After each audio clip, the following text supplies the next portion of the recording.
वहीं रतलाम जिले के सैलाना में जिला कलेक्टर भास्कर लाक्षाकार एक दिवसीय दौरे पर रहे। उन्होंने तहसील कार्यालय के नवीन भवन काम चल रहा है उसका निरीक्षण किया व काम में तेजी लाने की बात कही। साथ ही एसडीएम कार्यालय को भी देखा व फौजदारी शाखा में जाकर रीडर किरण शर्मा से धारा 151 के प्रकरणों के संबंध में चर्चा की।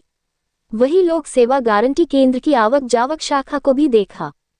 वहीं जिला कलेक्टर एसडीएम मनीष जैन के साथ नगर परिषद कार्यालय पहुंचे, जहां उन्होंने समग्र पोर्टल, जावक आवक रजिस्टर, राशन कार्ड, जन्म विवाह पंजीयन, पेंशन, जीवन ज्योति बीमा योजना, प्रधानमंत्री आवास तथा नामांतरण को लेकर कर्मचारियों से जानकारी ली। इधर नामांतरण को लेकर एक कर्मचारी पर भी फटकार लगाई। उन्होंने मुख्य नगर परिषद अधिकारी को निर्देशित किया कि आप नगर परिषद के मुखिया हैं, नागरिकों के काम आप आगे रहकर करें।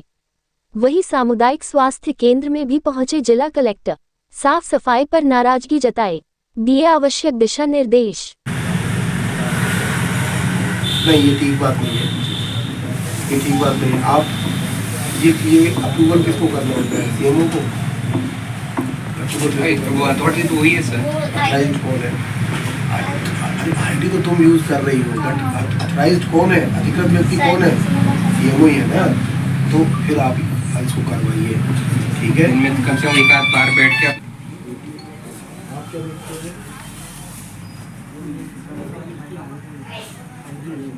आवेदन दे देंगे। आज आवेदन कोई से आए कि नहीं आए? ऐसा तो नहीं कि तुमसे कोई उम्मीद ही नहीं कर रहा अपने से आवेदन देखा। आप क्या है? साल में बेहतर वसूली करवा रहे। ओके, क्या आपने लक्ष्य निर्धारित किया था बजट में? 30 लाख। आपके पास में नामांतरण के कितने प्रकरण हैं? सर मेरे पास सर अभी 76 प्रकरण है सर। 76 प्रकरण है। ऐसे सबसे पुराना प्रकरण कौन सा है? कोई पोर्टल इनके पास? देखो, इनके पास एक पोर्टल होता है सर, वो ई नगर पालिका पोर्टल बंद है सर। बंद है। तो जब ई नगर पालिका पोर्टल बंद है तो क्या इसमें डेट कैसे पता चलेगी अपन को आवेदन की? सर वो तो ये फाइल है सर, ऐसे ये सबसे पुरानी फाइलें निकालो। सुनो, ई नगर पालिका पोर्टल बंद है तो उस पर क्या MIS रिपोर्ट्स निकलना भी बंद है? जी सर। रिपोर्ट्स नहीं निकल पा रही है। अच्छा, तो तुम्हारे पास में कोई शास्त्री मार्ग ये विवेकानंद मार्ग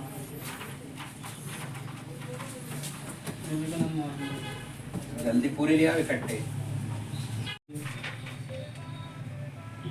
राइट, 18 दिसंबर के बाद से तुम्हारे पास में कोई आवेदन नहीं आया सर। 18 दिसंबर के बाद से कोई नहीं आया।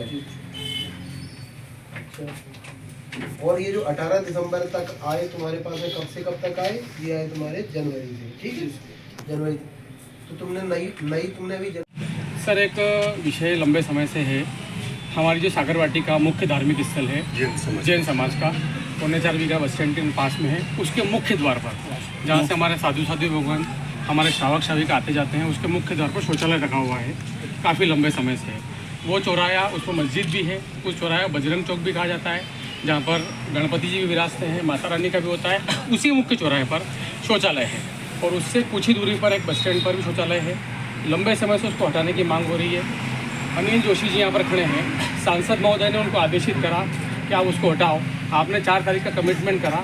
आप लंबे समय से केवल हमको कमिटमेंट कर रहे हैं, उलझा रहे हैं, बरगला रहे हैं, परंतु किसी भी प्रकार की कोई कार्रवाई नहीं कर रहे हैं और हमारी बात बिल्कुल सुनते ही नहीं है। किस व्यक्ति विशेष के दबाव में, किस पार्टी विशेष के दबाव में हमको नहीं पता, परंतु अगर हमारी समस्या है तो उसको आकर समझना चाहिए और सुनना चाहिए। परंतु आपको न तो सुनना है न समझना है, आपको अपनी केवल तानाशाही लगाना है। इसलिए हम आपसे अनुरोध करना है, आप आए हैं 2 मिनट उस स्थान को देखें, समझें और अगर उसको हटा सकते हैं तो उसको हटाना ही पड़ेगा। और उसमें एक प्राचीन बावड़ी है, सारा उसमें मटेरियल उस बावड़ी के अंदर जा रहा है। पूर्व में भी कलेक्टर साहब ने उस कागज पे लिख के दिया है, 500 मीटर की दूरी पर अन्य शौचालय है तो उसको वहाँ से हटाया जाए। परंतु सर एक निवेदन विशेष है कि जैन समाज सभ्य समाज रहा है, किसी प्रकार का कोई उत्पाद नहीं करता है, तो अधिकारी महोदय हमारी बात को सुने। हम जब भी आते हैं, अभी आपको 4 तारीख का समय दिया, आप 8 तारीख तक की छुट्टी पर चले गए। सांसद महोदय ने, विधायक महोदय ने जब आपको स्पष्ट रूप से कहा है तो आपको 4 तारीख का समय, आपने ये कहा, उस हमारे पास वीडियो भी है कि 4 तारीख के दिन हम उसको हटा देंगे। तो फिर 4 तारीख को आपने क्यों नहीं हटाया? हमारा सबसे बड़ा प्रश्न तो है। केवल आप समय पे समय देते जा रहे हैं। और नहीं हटाना है तो आप कह दें, तो हमको जो भी कार्रवाई करना होगी हम आगे करेंगे, क्योंकि रास्ते तो बंद नहीं होते। हम आपसे अनुरोध करेंगे, मंत्री जी से अनुरोध करेंगे और उसके बाद कोर्ट खुल ली अपनी जगह पर। परंतु सर बहुत लंबा समय हो गया है, कागजी कार्रवाई भी हमने हमारी फरवरी में। अच्छा, दूसरी एक और बात कि सर 21 फरवरी के सर 21 फरवरी के दिन एक बहुत बड़ी दीक्षा है जिसमें 5 से 6 हज़ार लोगों का समागम होगा, 8 से 10 दिन का बड़ा कार्यक्रम होगा। परंतु उस कार्यक्रम को भी हमने इनको कहा है पर इनको सुनना ही नहीं है। मंत्री आवास योजना एक निरंतर करने वाली योजना है, जिसमें जैसे जैसे शासन की तरफ से लक्ष्य आते हैं वो लक्ष्य नगर पालिकाओं को, नगरीय निकायों को वितरित किए जाते हैं। तो उस आधार पर जैसे लक्ष्य आएंगे अगले वर्ष में तो जो शेष लोग हैं उनको प्राथमिकता करा जाएगा। नगर परिषद में आपने भ्रमण किया, क्या यहाँ खामियाँ क्या देखी गई, क्या आपको पता लगा? नगर परिषद में 2-3 चीज़ों पर मैंने सीएमओ को निर्देशित किया है। एक बिंदु है जो आपके संपत्ति रजिस्टर है जी, उसमें उसको अपडेटेड रहना चाहिए।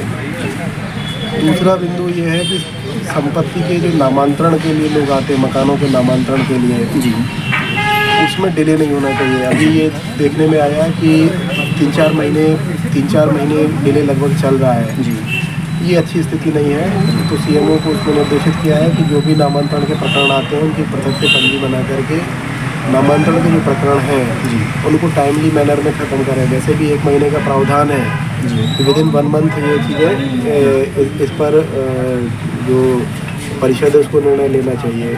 तो वो चीज़ भी ये लोग करें ताकि लोगों को जो सबसे बड़ी समस्या 2-3 चीज़ों में ही आती है, उनमें से एक नामांतरण वाला भी है, तो वहाँ वो क्लैरिटी बहुत ज़रूरी है। अंतिम प्रश्न सर मेरा ये है कि धारणा अधिकार में जो पट्टे वितरित किए थे उन मुखियाओं की मृत्यु हो गई, ऐसी स्थिति में क्या करना पड़ेगा उनके जो वारिस के लिए नए सिरे से? ऐसी स्थिति में जो शासकीय नियम होंगे उनको देखने के बाद ही मैं कुछ बता पाऊँगा। Thank you.